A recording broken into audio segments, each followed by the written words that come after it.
मराठी मालिका विश्वातील एका प्रसिद्ध अभिनेत्रीने दुसऱ्यांदा लग्नगाठ बांधत नव्या आयुष्याची सुरुवात केली आहे. सहकुटुंब, सहपरिवार तसेच माझे पती सौभाग्यवती यासारख्या मालिकांमधून घराघरात लोकप्रिय झालेली मराठी अभिनेत्री नंदिता पाटकर हिने दुसऱ्यांदा लग्नगाठ बांधली आहे. नंदिताने विपुल महागावकर यांच्याशी दुसरं लग्न केलं आहे. या दोघांच्या लग्नाचा फोटोही सध्या सोशल मीडियावर व्हायरल होत आहे. या अगोदर जानेवारी महिन्यात नंदिताने तिच्या घटस्फोटाबद्दल खुलासा केला होता.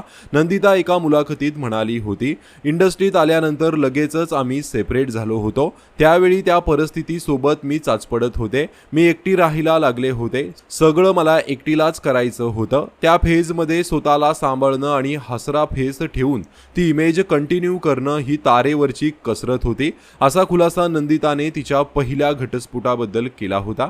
त्यानंतर आता नंदिताने पुन्हा एकदा विपुल महागावकर यांच्याशी लग्नगाठ बांधत नव्या आयुष्याची सुरुवात केली आहे. नंदिताने एलिझाबेथ एकादशी या चित्रपटातही प्रमुख भूमिका साकारली होती. तिचा हा चित्रपट सुपरहिट ठरला होता.